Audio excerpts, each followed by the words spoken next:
Kapag naka-bleach ang buhok, hindi naman nagtatagal yung rebond or kapag nabanlawan na ay nagiging pangit ang result nito. Yan ang ilan sa mga nababasa kong mga comment sa mga videos ko kapag napapanood nila yung mga buhok na nirebond ko is naka-bleach. Itong buhok ng ating client is nirebond namin more than 1 year na ang nakakalipas. So kung mapapansin nyo, yung regrowth parts niya is wavy parts, then yung mid to end parts ng kanyang hair is rebonded po yan at still maganda pa rin siya kahit na naka-bleach yung hair niya before. Then napatungan na rin niya ng hair color after 3 months niya magpa-rebond sa amin.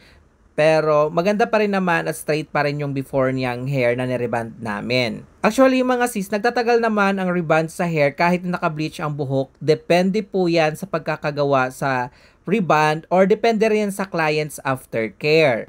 Yang dalawang yan, dyan po nagmamatter kung paano nagiging mas matagal ang effect ng rebond sa buhok ng ating client kahit na nakableach yung buhok. Depende sa pagkakagawa at depende rin po yan sa client's aftercare. Kasi kahit mga virgin hair ang mga buhok nyo, kung hindi naman maganda yung pagkakariband at hindi naman naaalagaan ng client ng maganda yung hair niya, talagang papangit yung buhok na nirebond. Ganun lang po yon. So this time mga sis, ire-regrowth rebond na natin yung buhok ng ating client na na-rebond natin more than 1 year na ang nakakalipas at inuna muna namin in-applyan ng rebonding cream 1 yung black parts ng kanyang hair. Medyo meron na rin siyang regrowth doon sa kanyang pinakulayan niya after niya magpa-rebond sa amin. 3 months ang nakakalipas, so hindi ko muna sinagad hanggang doon sa may pinaka-wavy parts na merong kulay. After ma-process ang nauna nating in-apply na rebonding cream 1 doon sa regrowth parts mga sis, nag-re-apply tayo at medyo binaba ko ng konti ang rebonding cream 1 doon sa may wavy parts niya sa may colored parts. After ma-re-applyan yung regrowth parts doon sa may colored parts niya mga sis, ay pre-process ko muna yan pero hindi ko na binaba yung rebonding cream 1 doon sa kanyang rebonded hair niya. Bali ang ginawa ko doon after ma-process siya mga sis ay sa banlawan ko pinadaanan ng rebonding cream 1 yung kanyang rebonded parts ng kanyang hair dahil mas mabilis na po yan ma-process. After nyan, binanlawan namin at blow dry yung kanyang buhok. At ito na nga yung buhok ng ating client mga sis nung matuyo na siya, so makikita nyo naman na hindi na damage yung kanyang bleach hair or rebonded hair niya. Nasa tamang technique lang po talaga yan para execute natin na maganda yung buhok ng ating client na nire-rebond kahit na bleach hair siya. After natin mapatuyo yung buhok ng ating client mga sis ay magpo-proceed na tayo ngayon sa pag-hair ironing. Bali 2 hair iron nga ang gagamitin natin ngayon sa pagpaplansya. Ang una natin ginamit is 350 degree Fahrenheit para ito dito sa kanyang pinaka-regrowth parts mga sis. So medyo mataas yung heat temperature natin na gagamitin dahil wavy po yan or regrowth parts. Then ang gagamitin naman nating hair ironing dito naman sa kanyang bleach part or rebonded parts is 330 degree Fahrenheit lang. So bali magkaiba po yung heat temperature nila kasi nga magkaiba na yung kanilang status ng kanilang buhok.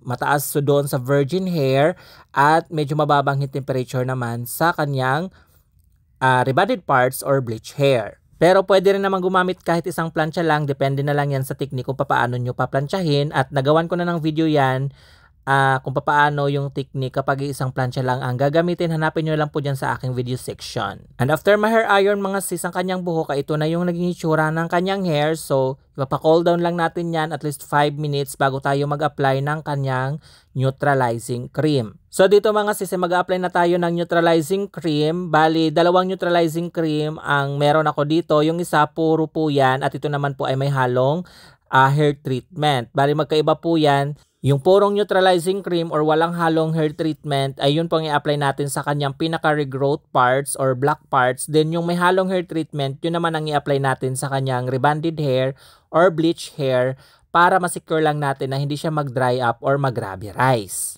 So pansin nyo dyan mga sis, nung in-apply natin ng neutralizing cream yung ating client's hair na merong rebonded or bleach hair, hindi siya nag-rubberize kasi merong mga nagko-comment talaga na bakit pag sila ay nag-apply ng neutralizing cream is nagra-rubberize or nagda-dry yung kanilang nire-rebond. At ilang beses ko na rin yan na ipaliwanag na kailangan nilang sundin yung mga technique na gano'n na Once na nag-apply sila ng neutralizing cream sa bleach part, ay haluan nila ng hair treatment or ipa-cool down muna yung buhok bago nila applyan ng neutralizing kasi pag mainit yung buhok, medyo nagre-react po talaga.